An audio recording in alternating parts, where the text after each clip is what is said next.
आज मैंने कोई 4-5 दिन के बाद कंघी की हुई है, क्योंकि मेरा मन कर रहा है कि मैं एक वीडियो बनाऊं और कुछ बातें करूं।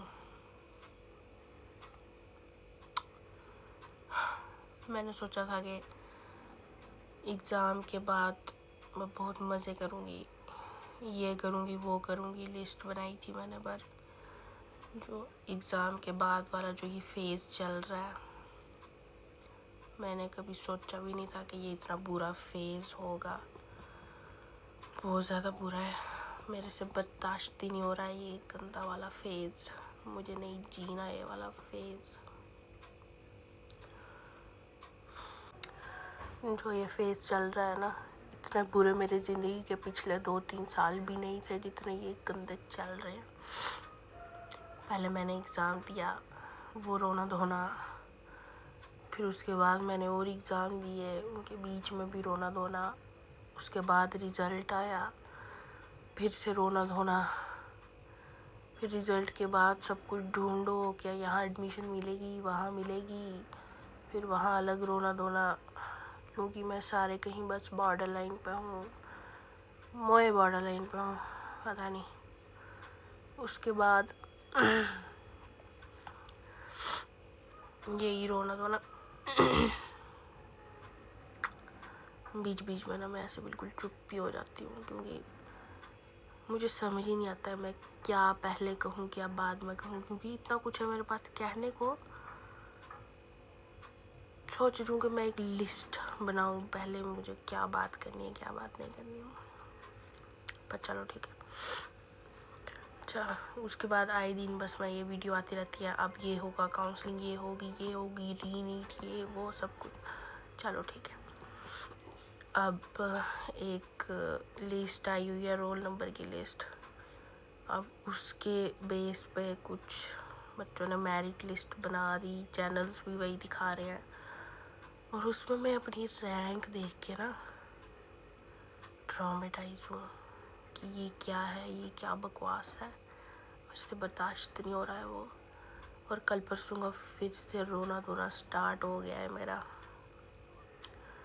क्योंकि पता नहीं, मुझे नहीं पता किस रैंक पे क्या मिलता है, पर जो रैंक मुझे वहाँ पे मेरी दिख रही है ना, स्टेट, पता है कि मुझे कुछ भी नहीं मिलेगा।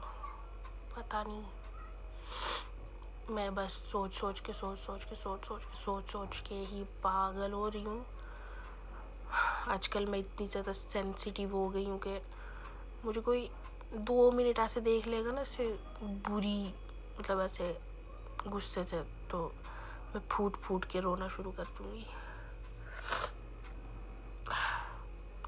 मुझे कोई थोड़ा सा भी कुछ कहता है तो मैं इतनी नदियाँ बहाने लगती हूँ, और मैं खुद भी सोचती हूँ कि यार इसमें तो रोने वाला कुछ भी नहीं है, मैं फिर भी क्यों इतना रो रही हूँ।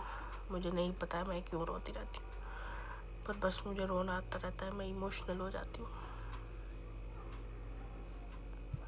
और आजकल लोग मुझे सिर्फ रास्ते दिखा रहे हैं, मतलब मेरे लिए रास्ते बना रहे हैं। अगर पेपर नहीं क्वालिफाई हुआ, तुम ग्रेजुएशन करना, ग्रेजुएशन करके तुम KS करना, और फिर तुम ये करना।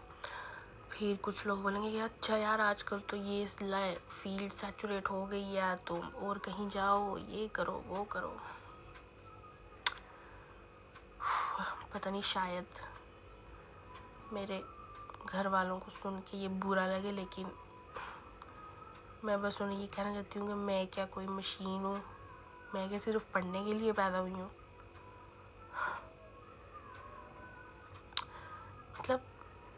मतलब मेरे भी कुछ शौक़ हैं, मुझे भी कॉलेज जाना है, मुझे भी दोस्त बनाने हैं, मुझे भी फेस्ट में घूमने हैं, मुझे कहीं घूमने जाना है, मुझे किसी ट्रिप पे जाना है।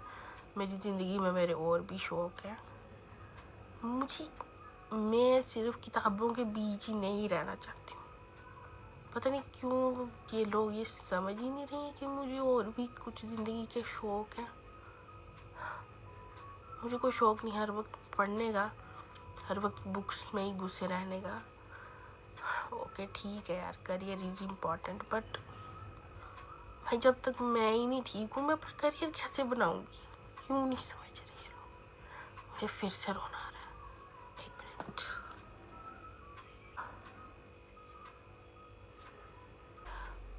अभी भी मुझे ना बीच बीच में यही सुनने को मिल रहा है कि यार एक बार और ट्राई करनी है, एक बार और ट्राई करनी है, तुम कर सकते हो। हाँ, मुझे भी पता है मैं कर सकती हूँ, लेकिन कुछ चीज़ें जो मतलब हर बार ही कुछ ना कुछ गलत हो रहा है, तो इसका मतलब यही है कि शायद मुझे इस फील्ड में जाना बंद कर देना चाहिए। मैं भी, मेरी प्लेस कहीं और है। मेरा भाई बोल रहा था नहीं तू पढ़, तुझे एक बार और ट्राई करनी चाहिए। मेरे मामू का मन है कि मैं एक बार और ट्राई करूँ। मेरी मासी मुझे कह रही थी कि एक बार और ट्राई करूँ, लेकिन पता नहीं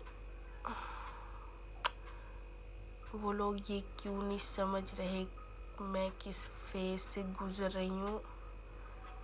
मेरे अंदर हिम्मत नहीं हो रही है दोबारा से ये किताबें खोलने की, इनको दोबारा से वही सब कुछ पढ़ने की, जबकि कोई गारंटी नहीं है आगे जाके क्या होगा। आगे जाके इससे भी कुछ बुरा हो गया तो मैं क्या करूँगी। मेरे से अभी नहीं बर्दाश्त हो रहा, तो मेरे से अगले साल क्या बर्दाश्त होगा।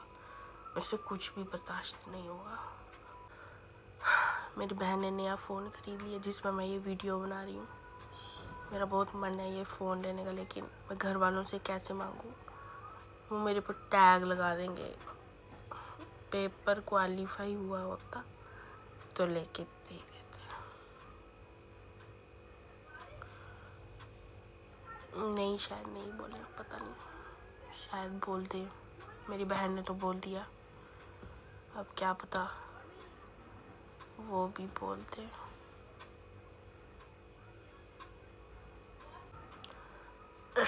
मेरा हर बीतता दिन मेरे गुजरे हुए दिन से भी बदतर जा रहा है इस वक्त। मैं कुछ नहीं कर रही, मैं कुछ करने की कोशिश कर रही हूँ ना, तो कोई और नोटिफिकेशन आ जाती है, अब ये, और फिर मैं डाइवर्ट हो जाती हूँ, फिर मेरा रोना धोना शुरू हो जाता है। मैं कुछ नहीं कर पा रही हूँ, मैं इस लूप से बाहर निकलने के लिए कुछ नहीं कर पा रही। मेरे से कुछ नहीं हो रहा।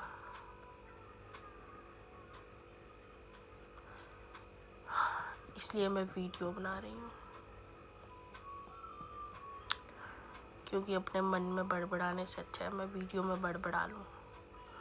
बाद में देखूँगी तो कुछ लगेगा कि कुछ किया मैंने, वीडियोज़ ही बनाई अपनी बड़बड़ाते हुए, पर मैंने बनाई तो सही, कुछ तो किया मैंने वैल्यूएबल, रैदर देन बस बेड में पड़े रहने से।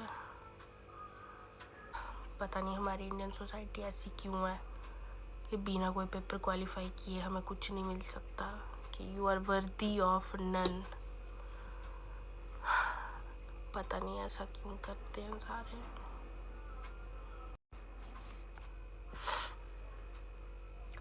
अगर इस टाइम कोई रिजर्वेशन सिस्टम को हेट करता है ना, तो वो मुझसे ज़्यादा हेट नहीं कर सकता जितना इस टाइम मुझे रिजर्वेशन सिस्टम पर गुस्सा आ रहा है। इतना किसी को नहीं आ रहा होगा।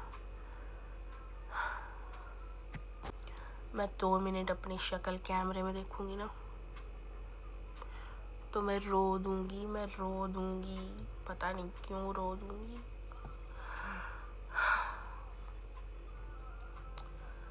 मैं इतने साल से वेट कर रही थी कि मैंने नया फ़ोन लेना, लेकिन अब मेरे से ना, ऐसे घर वालों से ना फ़ोन मांगने की हिम्मत ही नहीं हो रही है, क्योंकि ना पता नहीं क्या ऐसे मेंटालिटी हमारे अंदर भरी गई है कि अगर आपने कोई पेपर क्वालिफाई कर दिया तो ही आप किसी चीज़ के लायक होगे, वरना आप कुछ भी नहीं हो, आपको कुछ भी नहीं मिलेगा।